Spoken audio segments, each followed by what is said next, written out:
टाउकाको मूल्य तोक्ने र टाउको मूल्य तोकिने चाहिँ एकै ठाउँमा छ नि त। अब कसरी यो नीति मिल्छ, सिद्धान्त मिल्छ, अनि यसले गर्छ के? माओवादी र काङ्ग्रेसको संयुक्त सरकारले हिजो एमसिसी गर्यो, यी प्रावधानसहित गर्यो। अब सरकार बन्दै जाला, बधाई खाने, माला लाउने, खादा लाउने, अनि त्यसपछि भूमिहीन सुकुम्बासीहरूलाई दमन गर्ने। हाम्रो सरकार हुँदा गरेको सम्झौता अनि ल्याउने प्रतिबद्ध भएको र प्रक्रियामा गएको बाहेक एउटा पनि खोप कहीँ थपेको छ? संविधानले निर्दिष्ट गरेको अनुसार स्थानीय चुनाव पनि टाइममा नगर्ने, होइन? अनि यस्तै गर्दै गएर संवैधानिक सङ्कट निम्त्याउने खतरा पनि छ। संशोधन यस्ता कम्फर्टेबलले गर्न सक्छन्, कुरा गर्न सक्छन्। अमेरिकाले यिनका लागि संशोधन गरिदिन्छ। यिनीहरू कसका पाउ मोलेर आछन् यहाँ यो सरकारमा। र वार्ता संवाद गरेर मुलुक एक ठाउँमा उभ्याएर राष्ट्रको सवालमा एकताबद्ध बनाउनु पर्ने ठाउँमा त्यो काम एकातिर घरभित्र त्यो काम गर्नुपर्थ्यो। बाहिर सरकारले तुरन्तै आफ्नो प्रोटेस्ट जनाइहाल्नु पर्थ्यो। तर आजका दिनसम्म चुई केही नगरिकन उसैको एक खालको चाहिँ नि शाखा कार्यालय जस्तो भएर सरकार बसेको छ। यसमा बडो ठुलो दुःख छ। अब दोस्रो पटक केपी ओली सरकारमा मन्त्री हुँदा पनि लगानी सम्मेलनमा इधर दिदर गरेको पनि सुन्नुभएकै थियो। बाँकी रहेको सोगोली सन्धिपछि बाँकी रहेको भूमिमा कसैको पनि गिद्धे दृष्टि पर्न हुँदैन र वैदेशिक फौज हट्नुपर्छ भनेर सङ्कल्प प्रस्तावै पेस गर्ने मान्छे डिस्कसनमै आइसकेपछि विथड्र गर्नु सभामुखले। म यहाँ छँदैछु अनि कम्फर्टेबल जसको लागि यो बनाएको, त्यही कम्फर्टेबिलिटीको लागि वा त्यसैको सहजीकरणको लागि काम गरिरहेछ, जनताको लागि होइन, देश जनताको लागि होइन। Subscribe and press the bell icon to never miss any update. नमस्ते, स्वागत छ canadaNepal.com मा। म छु मोनिका सिंह। तपाईँ हेर्दै हुनुहुन्छ कार्यक्रम सार्थक प्रश्न र आज सार्थक प्रश्नमा हामीसँग कुराकानी गर्नका लागि पूर्व मन्त्री एमालेका नेता खगराज अधिकारी हुनुहुन्छ। अध्यक्ष ओलीज्यूले केही समय अगाडि विभिन्न विषयमा संसदमा टिका टिप्पणीहरू गर्नुभयो। त्यो टिका टिप्पणीलाई कसरी मूल्याङ्कन गर्नुभएको छ, एमाले पार्टीले कसरी मूल्याङ्कन गरेको छ, त्यो विषयलाई समेट्ने प्रयत्न गरेको छु। एमसिसीलाई लिएर चर्को रूपमा विरोध भइरहेको छ पनि। एमालेको धारणा के रहन्छ त्यो विषयलाई समेट्ने प्रयत्न गर्नेछु र समसामयिक राजनीतिक विषयलाई समेट्ने प्रयत्न गर्नेछु। स्वागत गरौँ क्यानाडा नेपालमा। स्वागत छ canadaNepal.com मा। धन्यवाद। आरामै हुनुहुन्छ? ठिकै छ।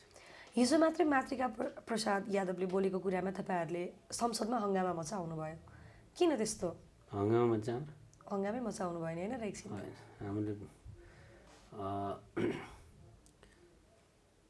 उहाँको राजनीतिक संस्कार, उहाँको दल, यो सार्वभौम सत्ता सम्पन्न संसद, सम्प्रभु संसद र सांसदहरूको हैसियत के हो भन्ने नसिकाउने पार्टी, मन्त्री भइसकेको मान्छे, उहाँले त्यति बेला मन्त्री हुँदा पनि तपाईँले देख्नुभएकै थियो तमासा, होइन? अब दोस्रो पटक केपी ओली सरकारमा मन्त्री हुँदा पनि लगानी सम्मेलनमा इधर दिदर गरेको पनि सुन्नुभएकै थियो। अघिल्लोचोटि मन्त्री हुँदा कर्मचारीलाई टोयलेटमा थुनेको भन्ने हल्ला पनि सुन्नुभएकै थियो। र हिजो त्यस्तो असभ्य, गैर जिम्मेवार, अभद्र बोली सुन्दाखेरि आज हामीले भन्नै पर्ने क्षमा मागेरै रुलिङ गर्नु राम्रो हुन्थ्यो। अब भएन, तर हामीले आज आपत्ति जनायौँ, त्यसको विकल्प थिएन, त्यस कारण उहाँले त्यो रेकर्डबाट हटाउनु भयो। हजुर, अहिले यति बेला संसदमा महाकालीको घटनालाई लिएर पनि चर्को रूपमा विरोध भइरहेको छ होइन? तपाईँ पूर्व गृहमन्त्री पनि, यो सबै कुराहरू हेर्दै जाँदाखेरि किन अहिले चाहिँ केही नबोलेको सरकार, किन मौन छ अहिले यति बेलाको सरकार? गृह मन्त्रालय किन मौन छ? गठन गरेर पठाइसक्यौँ छानबिन गर्न त भन्नुभयो होइन, तर पनि अहिलेसम्म केही त्यस्तो उहरू आइसकेको छैन। के लाग्छ किन यस्तो भइरहेछ? कम्फर्टेबल सरकार कसैको लागि भन्ने छँदै थियो। सरकार परमादेशबाट आयो, हजुर, जनादेशबाट आएन। परमादेशको फर्मुला जसरी बन्यो, जहाँ जुन रिमोट कन्ट्रोलबाट बन्यो, कम्फर्टेबल जसको लागि बनाएको, त्यही कम्फर्टेबिलिटीको लागि वा त्यसैको सहजीकरणको लागि काम गरिरहेछ, जनताको लागि होइन, देश जनताको लागि होइन, राष्ट्रियताको लागि होइन, सम्प्रभुताको लागि होइन भन्ने कुरा एकपछि अर्को गर्दै इष्टविष्टमा देखिँदै गएको छ। प्रतिशोध, टिकडम, जालसाजी जस्ता कुराहरू देखिएको छ सरकारको। जनउत्तरदायी सरकारले यस्तो काम गर्दैन। सरकार भनेको राष्ट्रको प्रतिनिधि हो जोसुकै होस् सरकारमा।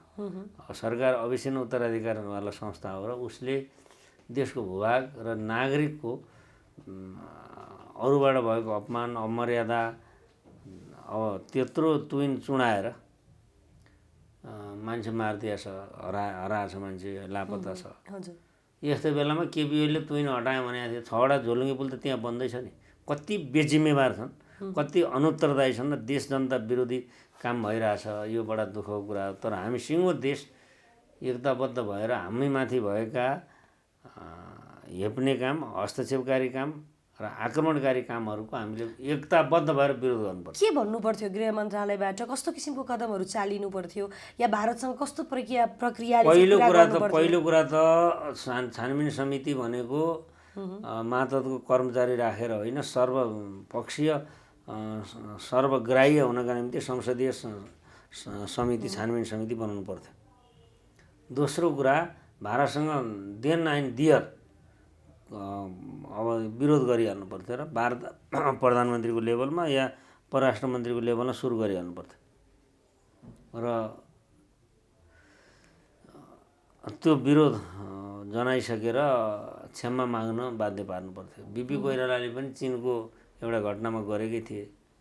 हामीले नै म मन्त्री हुँदै लिम्पियाधुरा लिपुलेकमा द्विपक्षीय कुरा हुँदाखेरि हामीले प्रोटेस्ट गरेका थियौँ। मै मन्त्री हुँदा नाकाबन्दीको बेलामा भारतीय राजदूतलाई बोलाएरै मैले सम्मान गरेको थिएँ मन्त्रालयमै, होइन म यहीँ छँदैछु।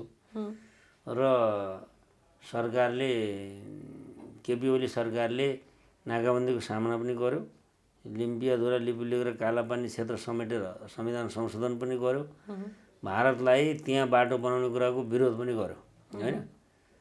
र वार्ता संवाद गरेर मुलुक एक ठाउँमा उभ्याएर राष्ट्रको सवालमा एकताबद्ध बनाउनु पर्ने ठाउँमा त्यो काम एकातिर घरभित्र त्यो काम गर्नु पर्थ्यो। बाहिर सरकारले तुरन्तै आफ्नो प्रोटेस्ट जनाइहाल्नु पर्थ्यो। तर आजका दिनसम्म चाहिँ चुई केही नगरिकन उसैको एक खालको चाहिँ नि शाखा कार्यालय जस्तो भएर सरकार बसेको छ। यसमा बडो ठुलो दुःख छ। तर भारतसँग तपाईँहरूले पनि भूमि फिर्ता ल्याउनु भयो भन्नुभयो, होइन, या भूमि फिर्ता ल्याउनलाई कदमहरू अगाडि बढायौँ भन्नुभयो, सम्पूर्ण काम गर्नुभयो। तर भारतसँग तपाईँहरू पनि खुलेर त बोल्नु भएन नि। सैनिक फिर्ता लैजा त भन्नु भएन नि। नक्सा त आयो तर अहिलेसम्म किताबमा छापिएको छैन, पढ्न पाएका छैनन्। आम नागरिकले अझै पनि त्यो चिज कन्फर्म हो या होइन भनेर बुझ्न पाएका छैनन्। होइन, सबै पार्टी उस्तै त हो नि। गर्न त अहिलेको सरकारले पनि गरिरहेको झुट कुरा प्रश्न गरौँ नि। यस्तो पात्रसँग तपाईँ कुरा गर्दै हुनुहुन्छ। संसदमा 3 पटकसम्म भारतीय फौज हट्नुपर्छ भनेर सङ्कल्प प्रस्ताव पेश गर्ने मान्छे म यहाँ छु।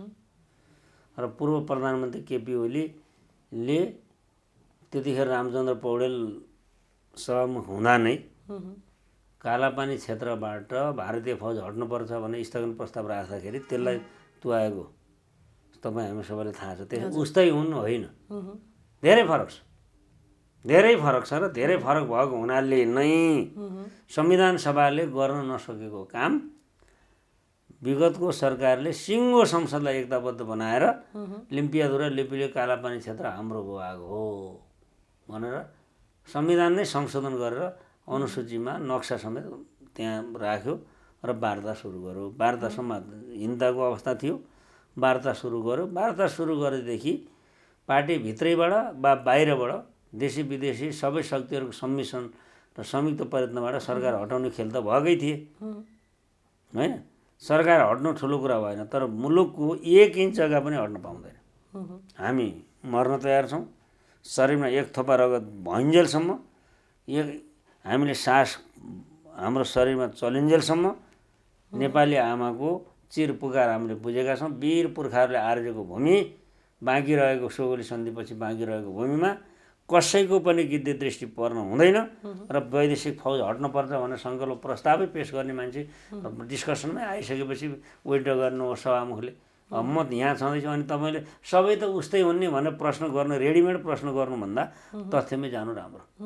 साँच्चीकै अहिलेको नेपालको अवस्था भनेको भारतसँग डराउनु पर्ने नै अवस्था हो त।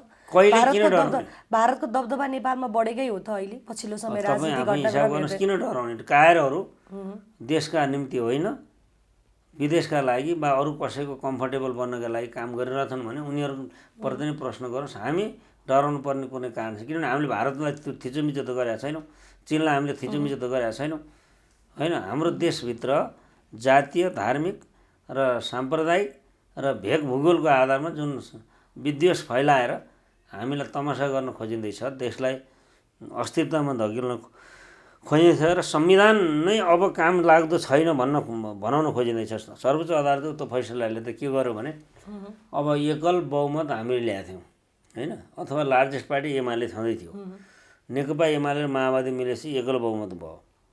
अब त्यस्तो एकल बहुमतको अवस्था आउन नदिन, 76-5बाट सरकार बन्न, 76-1बाट बन्नै नदिने, सम्भवै हुँदैन, 2मा दलहरू नमिल्ने, अनि 3मा लार्जेस्ट पार्टीलाई विश्वासको मत नदिने र 77-5मा गएर निर्दलीय तरिका अपनाउन सर्वोच्चको यो असंवैधानिक, गैर कानुनी र संविधानको प्रिम्बल प्रस्तावना विपरीत जुन फैसला भएको छ त्यो फैसलाले देशलाई निर्दलीयतातिर लग्यो। साँच्चै कि नेपालमा चाहिँ भनौँ न भारतको, चीनको हस्तक्षेप चाहिँ बढ्दै जान्छ। तपाईँहरू बारम्बार विभिन्न नेताहरूको मुखबाट पनि सुनिन्छ। केही समय अगाडि तपाईँले पनि भन्नुभयो वैदेशिक हस्तक्षेप बढी हुन्छ या बाहिरको गिद्धे दृष्टिहरू नेपालभित्र छ त्यो कारणले भनेर। साँच्चै कि नेपालमा भारतको, चीनको बढी नै हस्तक्षेप छ हो के हो? हस्तक्षेप यस्तो छ, नेपाल स्ट्राटेजिक पोइन्टमा छ नि। अहिलेको शक्ति, आर्थिक उन्नति, समृद्धि जस्ता कुरा र सम्पूर्ण सामरिक हिसाबले पनि विशेष शक्तिको रूपमा चीन उदयमान छ। दक्षिण पूर्वी एसियाका मुलुकहरूमा र दक्षिण एसियाली मुलुकहरूमा युरोप र अमेरिकाले आफ्नो प्रभाव बढाउन खोजिरहेकै छ। चीन यहीँ नजिकै छ, त्यस कारणले इन्डो पेसिफिक भन्छ, कहिले के भन्छ होइन। यस हिसाबले ती राष्ट्रहरूलाई सहयोग पनि गर्ने तर सैन्य रणनीतिमा लान खोज्ने जस्ता कुराहरू पनि हामीले देखिरहेछौँ। त्यस कारण सैन्य कुनै पनि नेपाल असंलग्न परराष्ट्र नीति, संयुक्त राष्ट्रसङ्घको बडापत्र र राष्ट्रिय हित, यी 3 मूल कुरामा नेपालको परराष्ट्र सम्बन्ध, वैदेशिक सम्बन्ध बन्नुपर्ने हो। र आज त सरकार बनाइदिए, हामीलाई मन्त्री बनाइदिए भने दूतावास धाउनेहरूले नेपालको संविधानमा लेखिएको राष्ट्रिय हित भनेको के हो? सार्वभौमिकता, अखण्डता, सामाजिक सद्भाव, एकता, सारा कुरा उल्लेख गरेका छ, निर्देशक सिद्धान्तमै उल्लेख गरेका छ संविधानको धारा 5मा। त्यो अनुसार हुनुपर्ने ठाउँमा अहिले अरू कसैका लागि कोही एमसिसी भन्छ, कोही हुँदैन भन्छ होइन। यस्तो किसिमको स्वार्थको गठजोडको आधारमा बनेको सरकारले अरू कसैको लागि कम्फर्टेबल काम गर्नु र संविधान विपरीत काम हो। यो पनि राष्ट्रिय हितमा एकताबद्ध हुनुपर्छ नि। राष्ट्रिय हितको निर्देशनै गरेका छ नि संविधानले के हो भनेर। त्यसको निर्दिष्ट लक्ष्य बाहेकबाट जे काम भइरहेका छन् बाहिरबाट, यो अत्यन्तै हानिकारक र देश र जनतालाई चाहिँ धोका दिने काम हुँदैछ। त्यस कारणले नेपाल सामरिक महत्त्वको ठाउँमा त छ, तर यसलाई अब राष्ट्रिय अन्तर्राष्ट्रिय स्वार्थ समूहहरू हुन्छन्, सम्बन्धहरू हुन्छन्, त्यसमा सावधानीपूर्वक असंलग्न परराष्ट्र नीतिको आधारमा पञ्चशीलका तटस्थताका सिद्धान्त र संयुक्त राष्ट्रको बडापत्रको आधारमा हामीले हाम्रो परराष्ट्र नीति तय गर्नुपर्छ, तर राष्ट्रिय हितलाई मुख्य बनाएर। अलिकति कुरा गरौँ, तपाईँले अलि भर्खरै पनि एमसिसीको कुरा गर्नुभयो या विभिन्न अरू कुरा पनि गयो, त्यसमा म आउँछु नै। केही समय अगाडि संसदमा अध्यक्ष ओलीजी बोल्दाखेरि चाहिँ 2-3वटा बुदालाई चाहिँ अलि धेरै नै भनौँ न यति बेला पछिल्लो समय सामाजिक सञ्जालमा समाचारहरूमा छ्यापछ्याप्ती आइरहेको छ, त्यसैको एउटा प्रसङ्ग जोड्छु। उहाँले भन्नुभएको थियो मेरै पार्टीभित्रका केही नेताहरूलाई चाहिँ लौन मन्त्री बनाइदिनु पर्यो प्रधानमन्त्री देउबाजी भनेर हातै जोड्नुभयो उहाँहरूले। यो कस्तो किसिमको सङ्केत हो? एमाले पार्टीका अध्यक्षले नै आफ्नै पार्टीका नेताहरूलाई मन्त्री बनाइदिनु पर्यो, बरु म सहौँला केही कुराहरू भन्ने किसिमका अभिव्यक्ति पनि दिनुभयो। यो पार्टी फुटको साँगारमा या कतै कतै त्योतिर सङ्केत गरेको हो या के हो? यो यसले के अर्थ लाउँछ अध्यक्षज्यूको त्यो बोलीले प्रधानमन्त्रीज्यूलाई? यो उहाँले भनेको कुरा त सबै शब्दशः त सबैले जानेकै छन्। कुरा के हो भने यस्तो बेलामा नेपालको वाम प्रजातान्त्रिक आन्दोलन राष्ट्रियताको आन्दोलन पनि हो, जनजीविकाको आन्दोलन पनि हो र लोकतन्त्रको आन्दोलन पनि हो। यसका 3टा महत्त्वपूर्ण पाटा छन्। एउटा लोकतान्त्रिकरण या यसको प्रजातान्त्रिकरण, दोस्रो राष्ट्रियताको अभिवृद्धि र समृद्धि गर्ने, राष्ट्रलाई जोगाउने काम, र स्वयं जनजीविकाका घाँसपास कपासका सवालहरूमा आधारभूत तहका जनताको सम्बोधन गर्ने वाम प्रजातान्त्रिक आन्दोलन हो, लोकतान्त्रिक आन्दोलन हो। यो आन्दोलन विखण्डन गर्ने योजनाका साथ सर्वोच्च अदालतले गरेको अपव्याख्याका कारणले हाम्रा केही सांसदहरूले शेरबहादुर देउवालाई जो समर्थन गर्नुभयो, विश्वासको मत दिनुभयो, यो अशोभनीय गैर संसदीय हो, यस्तो काम गरेर तपाईँ आउनुभएको हो र तपाईँको अन्त केही साथीहरूले मन्त्री पनि मागेका छन् भन्दै हिँड्नु भएको छ। अनि त्यही दशा हिजो तपाईँको सरकार पनि त्यसरी ढल्याएको थियो अनि तपाईँ यही बाटोमा हिँड्न खोज्नुभएको हो। एउटै व्यथा लाएर बिमार लाएर बैंकको होटलमा 5 जना 7 जना मन्त्री लगेर राख्ने मान्छे त तपाईँ नै हो। पेन्सन पजेरो काट्न मचाउने तपाईँ नै हो। अनि त्यसपछि अब वाइड बडी काट्न मचाउने पनि तपाईँ नै हो। अरुण तेस्रो परियोजनाका सम्बन्धमा पनि बवाल मचाउने तपाईँ नै हो। अनि अहिले तपाईँका आफ्ना परिवारजनहरू संलग्न भएर यसमा संलग्न छन् भनेर यसरी सिधै भन्न त भएन पूर्व प्रधानमन्त्रीले। त्यसै संसदीय मर्यादालाई कायम गर्दै यतातर्फ सङ्केत गर्नुभयो कि तपाईँ हर्स ट्रेडिङमा नलाग्नुहोस् होइन। तपाईँ अहिले ससार पेचगिरियो वास मृत्युरेव नसंशय, घरमा गोमन साप पाल्नु भएको छ दुध पिलाएर संसदीय मर्यादा विपरीत गैर संसदीय काम गर्नु प्रेरित गर्नुभएको छ। तपाईँ पनि त्यही भड्खाना जानुहुन्छ है भनेको न हो। त्यो त साङ्केतिक लाक्षणिक व्यञ्जनाका साथ भनेका अभिव्यक्ति मात्रै हो। त्यसको सार कुरा के हो भने संसदीय सम्प्रभुता जो हो त्यसलाई जोगाउनु पर्ने ठाउँमा तपाईँ चाहिँ टिकडम गरेर प्रधानमन्त्री त हुनुभयो। अझ हाम्रै पार्टीका मान्छेलाई कोहीलाई मन्त्री कोहीलाई के बनाउने भन्नुहुन्छ। तपाईँलाई पार्टी नै फर्नु छ भने हेरौँ त तपाईँको अब त्यत्रै चाहना हो भने भनेको न हो। त्यो उपहासको रूपमा तपाईँ एउटा सांसद पनि हुनुहुन्छ होइन। एमसिसीको विषयलाई लिएर भनौँ न अध्यक्ष ओलीज्यूले पनि उठाउनु भएको कुरा के गर्नुहुन्छ तपाईँहरूले भनेर प्रश्न गर्नुभएको थियो। यो कुरा आम सर्वसाधारणलाई या आम नागरिकलाई पनि चासोको विषय पनि छ होइन। के हुन्छ अब एमसिसीको विषयमा तपाईँहरू एमाले साथ दिन्छ दिँदैन पास गर्नमा तपाईँहरू के गर्नुहुन्छ प्रश्न त गर्नुभयो उहाँले। तपाईँ एउटा कुरा के भन्नुहोस् भने 5 दलीय गठबन्धन भनेर न्यूनतम साझा कार्यक्रम जो निकालियो त्यो अवैधानिक छ र त्यो पार्टी अरू 5 वटा दल छैनन्। त्यहाँ नेकपा एमाले त छैन नि। तर उहाँले त्यसको पनि नाम जोडेर जो असंसदीय काम गरिरहनु भएको छ उहाँहरू नै जान्नुहोस् कि उहाँको 165 सांसद छन् भनेपछि त एमाले चाहिँदै चाहिएन नि। हिजो सम्झौता गर्ने बेलामा एमाले होइन, एमाले गरे होइन, अविच्छिन्न उत्तराधिकार संस्था भएको हुनाले हिजो गरेको सरकारको ल्याइदिएको मात्रै हो होइन। त एमालेको चासो खाँचै भएन नि त्यसमा त। उहाँहरू 165 जना अब आफै पुर्याउँछु भन्नुभएको छ भनेपछि भइहाल्यो त। त्यहाँबाट गर्नुहोस् र गर्नुपर्ने भने गर्नु, रिजेक्ट गर्ने भने गर्नुहोस् होइन। हामी त त्यहाँ संलग्न हुनु परेन नि। हिजो त हामी सरकारमा थियौँ र हामीले दायित्व के भने संसदले निर्णय गरिदिनुहोस्, पारित गरे नि गर्नुहोस्। तपाईँहरू संसदमा पनि हुनुहुन्छ नि, तपाईँहरूको धारणा के हुन्छ, तपाईँहरूको निर्णय के हुन्छ? होइन, हाम्रो प्राथमिकताको विषय यो होइन।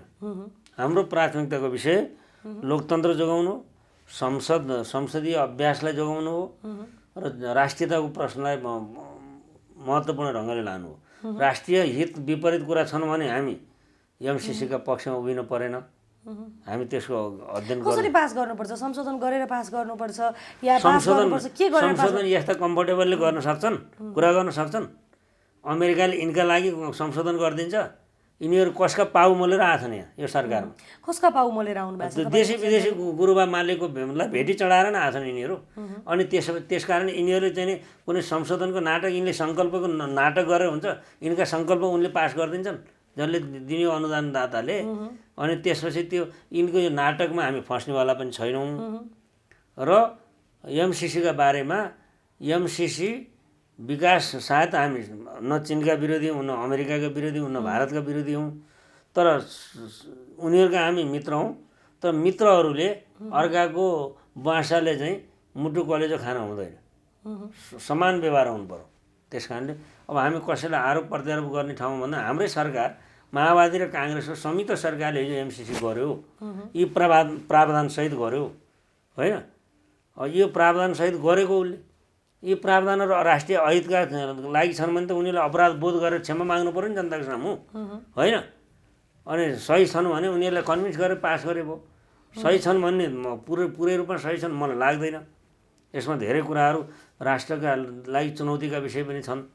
र जुन कुरा अमेरिकालाई टाइममै भनेको भए अमेरिकाले यो कुरा राख्दैन त्यो पनि होला। एक दोस्रो कुरा यस्ता सन्धि सम्झौताहरू संसदबाटै पारित गराउनुपर्छ भनेर राख्नेको उनीहरू पनि खोजी हुनुपर्छ होइन।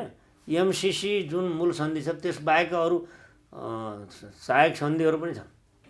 अब तिनीहरू तिनको गहिरो अध्ययन गर्नु पर्यो। तिनीमा के पाटा छन्, के सम्झौता किन गरियो, अर्थ मन्त्रालयले किन गर्नु पर्यो के हो ती समेत नहेरिकन एमसिसी पास फेल गर्ने भन्ने ठाउँमा हामी जाँदैनौँ।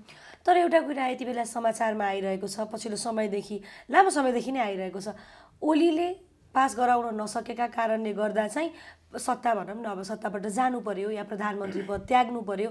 अब प्रचण्डजी र देउबाजीले चाहिँ हामी पास गराउँछौँ भनेका कारणले चाहिँ उहाँहरू आउनुभयो। तपाईँले पनि काहीँ न काहीँ त्यस्तै त्यस्तै कुराहरू गर्नुभयो होइन, उहाँहरूले पाउ मोलेर त्यो पास गराउँछौँ भन्ने हिसाबले नै उहाँहरू आउनुभएको हो भन्ने जस्तो कुरा गर्नुभयो। साँच्चीकै ओलीजीले पास गराउनु मैले त्यस्तो भने होइन। उहाँहरू अब देशका किसान मजदुर महिलाको लागि हो भने भूमिहीन सुकुम्बासीको जग्गा प्राप्ति गर्न पाउने आयोग खारेज गर्छ पहिला। उहाँहरू त गरिब निमुखा जनता विरोधी हो नि, राष्ट्रियता विरोधी जनता विरोधी हो भने त व्यवहारमा मर्निङ सोज द डेज म अहिले भनिहाल्दिनँ, तर व्यवहारले त्यो देखायो। त्यति मात्रै मैले कुरा गरेको। अब जहाँसम्म उहाँहरू आफैले भनेको सार्वजनिक साबितै बयान छ, फलानाले कम्फर्टेबल हुन्छ, फलानु पार्टी हुँदा हामीलाई त यस्तो हुन्छ भनेर भनेको तपाईँले सुन्नुभएकै छ त। मैले किन भनिरहनु पऱ्यो, दोहोऱ्याइरहनु किन पऱ्यो? अरूकै लागि कम्फर्टेबल, हामी त किसान मजदुर महिला उद्यमी व्यापारी विद्यार्थी होइन, पछाडि परेको जनसमुदाय वर्ग लिङ्ग सबैको पक्षमा पो छौँ त हामी, देशभित्रको जनताको पक्षमा छौँ, तिनको हित पो हेर्छौँ हामी, कम्फर्टेबल तिनको लागि पो छौँ। अनि तिनको लागि कम्फर्टेबल हुँदाहुँदै अरू देश विदेशका मित्रहरूसँग पनि कम्फर्टेबल हुन्छ भने ठिकै छ, नत्र त पहिलो प्राथमिकता अरू कसैको लागि कम्फर्टेबल बनेर आएको छ सरकार छ त। अनि यो कम्फर्टेबल सरकारलाई अब त्यो यहाँ जनताको हित हुन्छ कि हुँदैन, राष्ट्रको हित हुन्छ कि हुँदैन, लोकतन्त्रको हित हुन्छ कि हुँदैन भनेर हेर्न पर्ने कुनै जरुरी छैन। उहाँहरू अरू कसैको लागि आउनुभएको हो नि। त्यसो भए तपाईँहरू एमसिसीको विषयमा बोल्दै नबोल्ने, तपाईँहरू एमसिसी विषयमा आफ्नो भनौँ न अब रायहरू पनि आफ्नो कुनै धारणा पनि नराख्ने, किनभने गठबन्धनको सरकार छ, गठबन्धनको सरकारले नै बहुमत पुग्छ एमसिसी पास गर्नका लागि, त्यो निमित्त तपाईँहरू केही पनि नपर्ने, उहाँहरूको कदम हेर्ने के गर्नुहुन्छ उहाँहरूले भनेर। कसरी आउनुहुन्छ हामी गर्ने कि नगर्ने भन्ने कुरा हामी सरकारमा थियौँ। एमाले पार्टीको के निर्णय छ यो विषयमा या के गर्ने के नगर्ने के तपाईँले बनाउनु भएको छ? अध्ययन गऱ्यौँ, कार्यदलले बनायौँ, थुप्रो कुरा छ नि। तपाईँकै पार्टीको भीम रावलले पनि भन्नुभएको छ होइन, उहाँको फरक धारणा छ एमसिसीलाई लिएर। सबै कुराहरू त मूल्याङ्कन गर्नुभयो होला नि पार्टीभित्र पनि। अहिले त चर्को रूपमा विरोध भइरहेछ नि त, आम नागरिकहरूले विरोध गरिरहनु भएको छ, विभिन्न सङ्घ संस्था जनताको यत्रो विरोधको सम्बोधन नभइकन एमसिसी पास गर्नु हुँदैन। हजुर, अब अलिकति कुरा गरौँ यो गठबन्धनको सरकारको, त्यसपछि म एमाले पार्टीमा आउँछु। कसरी मूल्याङ्कन गर्नुभएको छ यो गठबन्धनको सरकारलाई? अब 1 महिना त बितिगयो, हजुर, अहिलेसम्म सरकार बनेको छैन। अब सरकार बन्दै जाला, बधाई खाने, माला लाउने, खादा लाउने, अनि त्यसपछि भूमिहीन सुकुम्बासीहरूलाई दमन गर्ने, स्काउटको काम गर्न पाइँदैन भनेको छ, रेड क्रसको काम गर्न पाइँदैन भनेको छ। यो सामाजिक सङ्घ संस्था परोपकारी कल्याणकारी संस्था विरोधी पनि हो, त्यही व्यवहारबाट देखिया छ। गरिब भूमिहीन दलित सुकुम्बासी विरोधी पनि हो। अब चाहिँ नि युनिफाइड अस्पताल बनायो, त्यहाँ कानुनमा अध्यादेशमा व्यवस्था छ 11औँ तहको प्रमुख विशेषज्ञ कार्यकारी अधिकृत हुनेछन् भनेको छ। त्यहाँ 10औँ तहको मान्छे लिएर गएर गर्छ युनिफाइड हस्पिटलमा, कोभिड युनिफाइड हस्पिटलको त्यो काम गरेको छ।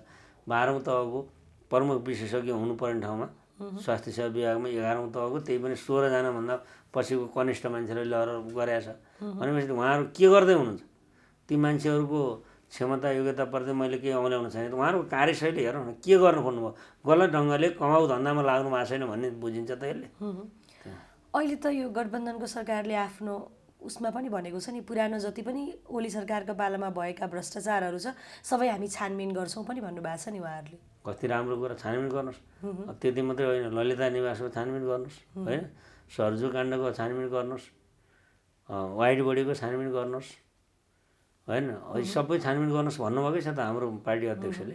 एकअर्काको यो भनौँ न आफू सत्तामा आइसकेपछि यो छानबिन गर्छु यो गर्छु भन्ने, अनि पक्षले विपक्षले तपाईँको पालाको पनि छानबिन गर्ने भन्ने यो प्रक्रिया चलिरहने हो राजनीतिमा के हुन्छ? होइन, निर्ममतापूर्वक हाम्रो पालाको पहिला छानबिन गर्नुहोस्। हामीले कमजोरी गरेका छौँ भने स्वास्थ्य सामग्रीमा भएको अब अख्तियारले छानबिन गर्ने हो कि उहाँले गर्ने हो, कसले गर्ने हो, गरोस् भनेकै छौँ त हामीले।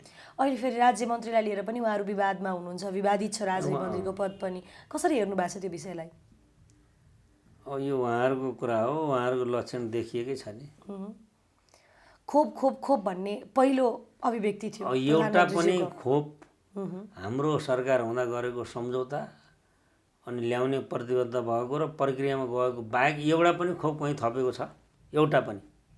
एस्ट्राजेनेका होस्, जापानबाट आउने, या अमेरिकाबाट आउने जोन्सन एन्ड जोन्सन होस् या चीनबाट आउने चाहिँ भेरोसिल्सको चाहिँ लगातार यहाँ स्टोर गर्न कति सकिन्छ र त्यसको चाहिँ नि रुटिनमा आउने कुरा होस् या कोभिसिल्ड भारतसँग हामीले पैसा तिरिसकेको होस् वा त्यहाँको अदालतले अब हडल सिर्जना गरेपछिको अवस्था होस्, नत्र हामीले जहाँ जहाँ डिल गऱ्यौँ र जसरी चाहिँ हामी सरकार हुँदा सुरु गऱ्यौँ त्यो बाहेक त उहाँहरूले एउटा खोप पनि नयाँ त ल्याउनु भएको छैन होइन। अनि त्यति बेला चाहिँ खोप नै दक्षिण एसियामा जो खोप उत्पादक राष्ट्र होइन नेपाल, खोप उत्पादक राष्ट्र नभएर पनि भारतपछि त खोप लगाउने नेपालै थियो नि होइन।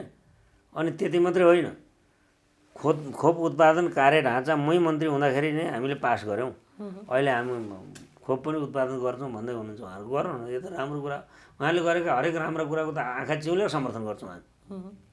तर उहाँहरू कसैलाई कुनै बन्द व्यापारको ठेक्कापट्टा अब भियन्तामा गएर चाहिँ नि अब डिल हुन्छ, सचिव त को हो नि के नहुने को हो त्यो, अब प्रधानमन्त्री पनि होइन कुनै मन्त्री पनि होइन होइन, तर को हो त त्यहाँ डिल गर्ने? दुनियाँले तपाईँले सार्वजनिक मिडियामै थाहा पाउनु भएको छ के हुन्छ यसले, राज्य कसरी चलिरहेछ।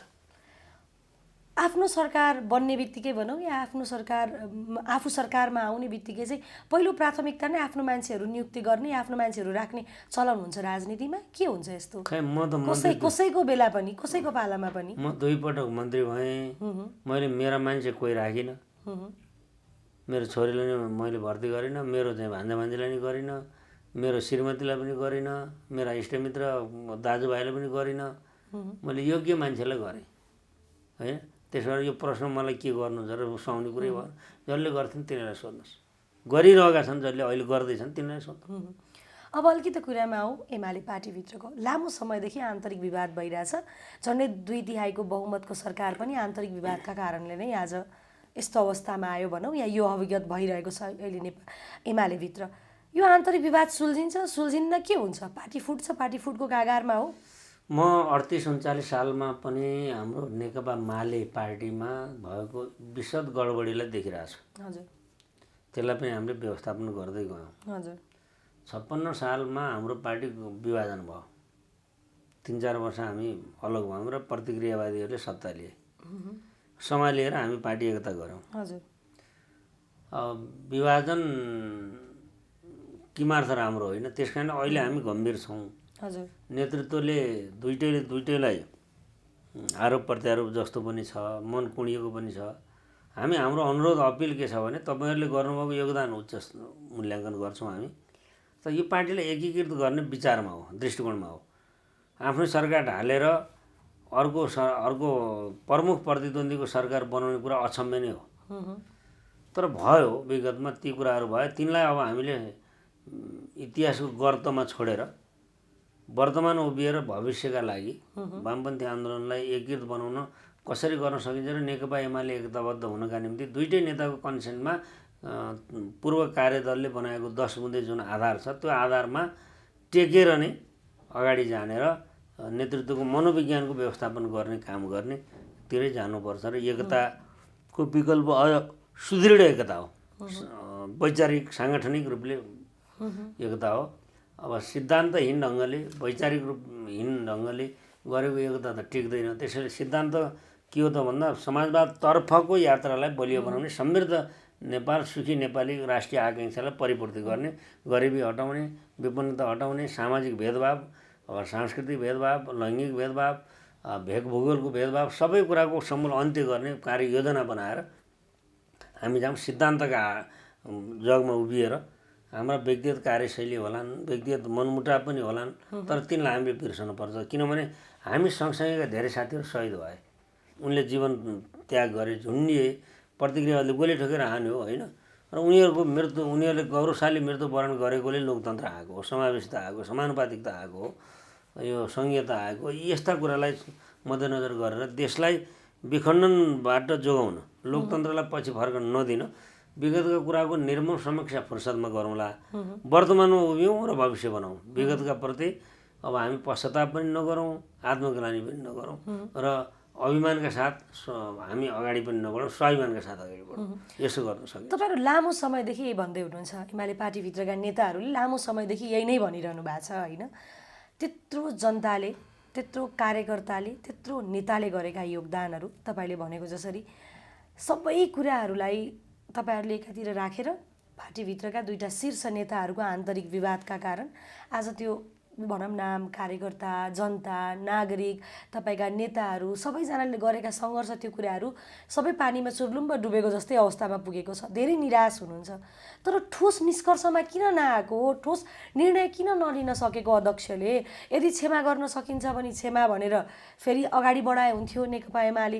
होइन अब हुँदैन, यो बाटो छैन भनेपछि फेरि कता कता गाई गई सुनिन्छ माधव नेपाल समूहले पार्टी खोल्दैछ अरे, पार्टी नयाँ पार्टी खोलेर अगाडि बढ्ने अरे भन्ने कुराहरू पनि आइरहेछ। यो सबै कुरा हेर्दै जाँदाखेरि काहीँ न काहीँ नेतृत्वलाई पनि त प्रभाव पर्छ नि, नेतृत्वले गरिरहेको कुराहरूमा पनि त प्रश्न उठ्छ नि, किन ठोस निर्णय लिन नसकेको अध्यक्षज्यूले भन्ने कुरा पनि उठ्छ नि। के भन्नुहुन्छ? ठोस निर्णय त खसी छिने जस्तो छिन्ने होइन नि, हो त मान्छेको भावनाहरू मिल्नु पऱ्यो, मनहरू मिल्नु पऱ्यो।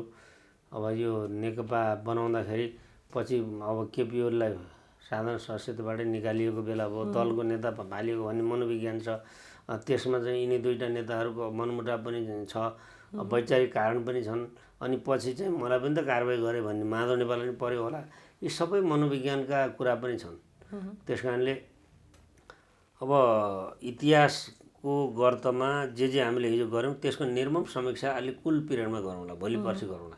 त वर्तमानमा उभियौँ र सुन्दर भविष्यको लागि लागौँ भन्ने मूल सूत्रका साथ 10 बुँदे आधारशिलाबाटै हामीले एकताको आधार बनायौँ भने हामी अगाडि बढ्न सक्छौँ। ओलीजीमा पनि दाग लाग्ने भयो नि, होइन र?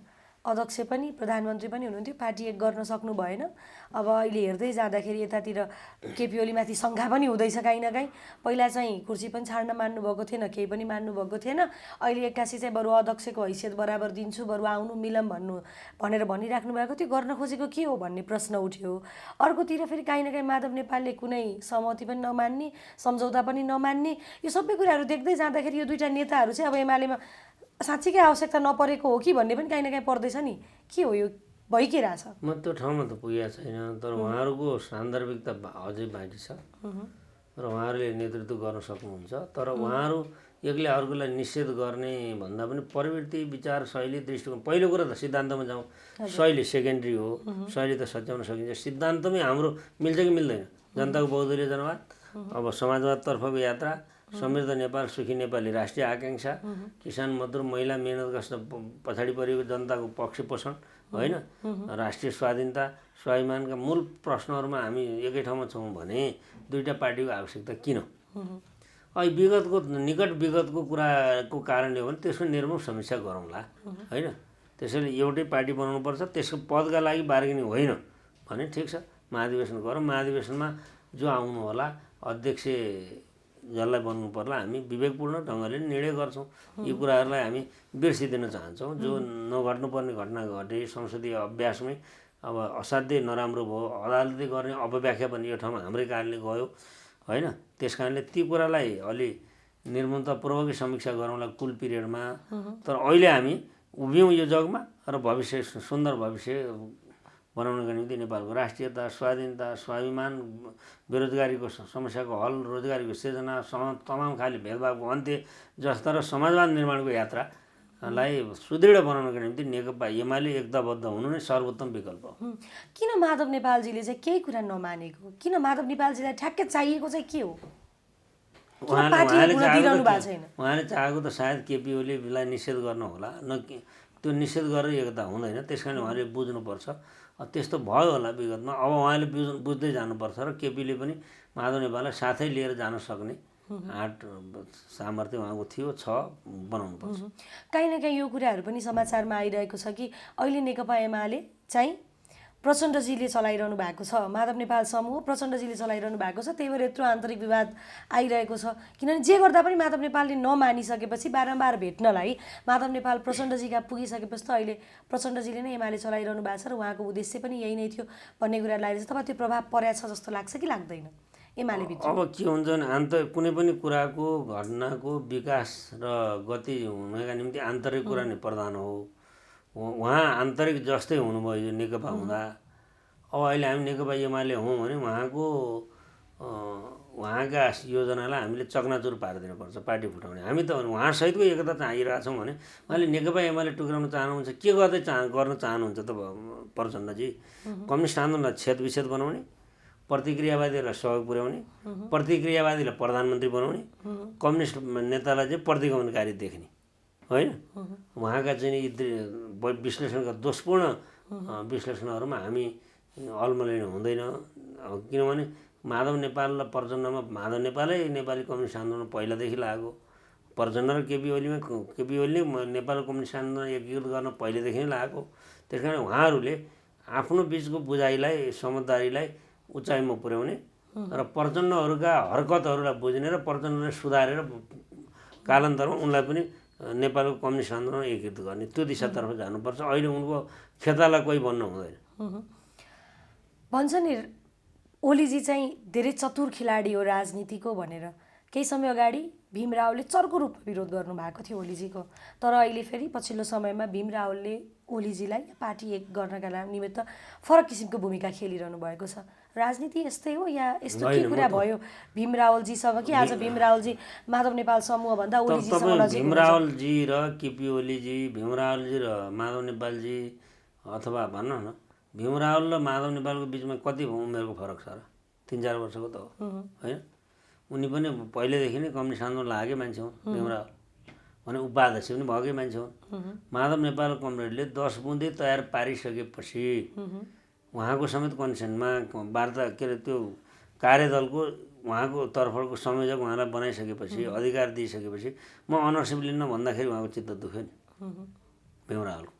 केपीले अब तपाईँले बनाउनु भयो म अनरसिप लिन्छु भनेर भन्नुभयो, उहाँले पार्टीमा नि इन्ट्रोड्युस गर्नुभयो। म मान्दिनँ भनेर माधवले भनेपछि उहाँको चित्त दुख्यो र अनि उहाँ स्वतन्त्र ढङ्गले आफ्नो निर्णय गर्नै नसक्ने मान्छे हो र होइन। त्यो गरेको कारणले अहिले केपीले विशेष अफर गर्यो, चतुर खेलाडी हो। त्यो किनभने केपी कम्युनिस्ट आन्दोलनमा लाग्नु चतुर पनि होला होइन। केपीको चतुर्याइ र क्षमता अर्को ठाउँमा छ, त्यही क्षमता नहोला भिन्न खालको क्षमता त भीम रावलसँग छ नि, अरूसँग पनि छ नि। त्यस कारण उहाँहरू पार्टी एकताकै पक्षमा उभिन चाहेको हो होइन।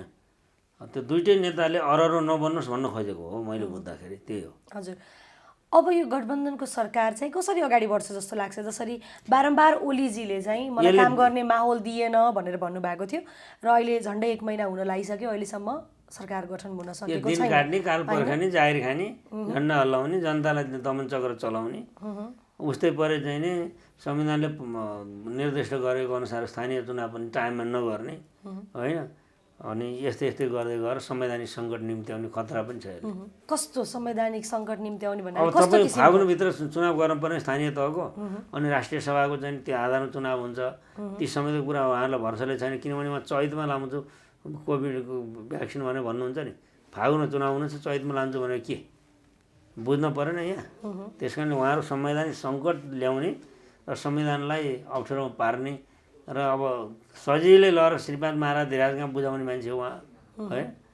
प्रतिगमनै होइन यो किस्तीमा मेरो भाले भन्दा मायामानी बक्सिन्छ भन्ने तपाईँले बुझ्नुभएकै छ त। त्यस कारणले उहाँको अब विकृति विसङ्गतिको भाग पेन्सन पजेरोदेखि लिएर होटलमा हर्स ट्रेडिङ गर्नेमा त नामदै हो नि उहाँ होइन। अब टाउकाको मूल्य तोक्ने र टाउको मूल्य तोकिने चाहिँ एकै ठाउँमा छ नि त। अब कसरी यो नीति मिल्छ, सिद्धान्त मिल्छ, अनि यसले गर्छ के, कसरी यिनीहरू अगाडि बढ्न सक्छन्? एमाले र माओवादीमा त वैचारिक एकता थियो नि कति कुरामा, त्यसलाई त यस्ता कुरा गरियो भने काङ्ग्रेस प्रजातान्त्रिक समाजवादीको मन छ, उसको त्यो न्यूनतम साझा कार्यक्रममा कहीँ पनि झल्किँदैन होइन। स्थानीय तहलाई प्रदेशको मातहतमा राख्नेसम्मको कुरा ल्याउनु खोजे यिनीहरूले, पछि आफै ब्याक भयो होइन प्रतिपक्षको कुरा सुनेपछि। त्यस कारणले उनीहरू संविधानको पक्ष पोषण पनि गर्दैन मलाई लाग्दैन। विकासको कुरालाई अवरोध गर्ने, कमिसनतिर लाग्ने, रेलको देख्नमा पनि कण रेलसँगको सम्झौता रद्द गरेर उनीहरू चाहिँ त्यो रेल नेपालमा चलाउने पक्षमै देखिँदैनन्। सानोतिनो कुराबाटै थाहा छ नि। अब अलिकति कुरा गरौँ एमाले पार्टीको भनौँ न। यो अहिले जति बेला विभिन्न ठाउँमा एमाले पार्टीको सरकार थियो, अहिले विभिन्न ठाउँबाट एमाले पार्टीको सरकारबाट व्यक्तिहरू भनौँ या सत्ता नै एमालेको अब नरहने अवस्थामा देखिँदैछ। केही समय अगाडि गण्डकी प्रदेश, त्यसपछि अहिले तपाईँको लुम्बिनी प्रदेशमा अस्ति हिजो मात्रै पछिल्लो समयको राजनीतिक घटनाक्रम हेर्दै जाँदाखेरि के भइरहेछ? एमाले पार्टीलाई प्रत्येक स्थानबाट चाहिँ सत्ताच्युत गर्ने कामहरू भइरहेछ या त्यो रणनीति भूमिका बाँधिराखेको छ? के भइरहेछ जस्तो लाग्छ तपाईँलाई? तपाईँले बुझेको ठिकै हो। तर ओली बिन एमाले बिन नेपाल बनाउने भनेर लाग्नु भएकै छ नि उहाँहरू। किन यति कमजोर भएको एमाले? कसरी कमजोर छ? हिजो पनि लुम्बिनीमा माओवादी र एमाले मिलेर नै बनाएको थियो अनि एमालेकै बहुमत थियो। तर एमालेकै केही हर्स ट्रेडिङमा लाग्ने मान्छेहरू अब अहिले मन्त्री भएको छन्। एमालेको मान्छे मन्त्री हुन पाइन्छ?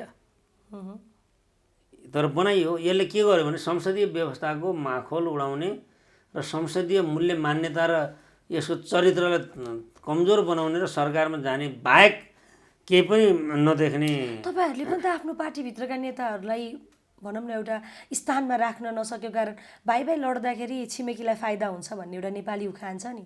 तपाईँहरू आफ्नो भित्र बिचकै किचलाका कारणले गर्दाखेरि अब विभिन्न प्रदेशमा पनि हस्तक्षेप भइरहेछ नि त, होइन?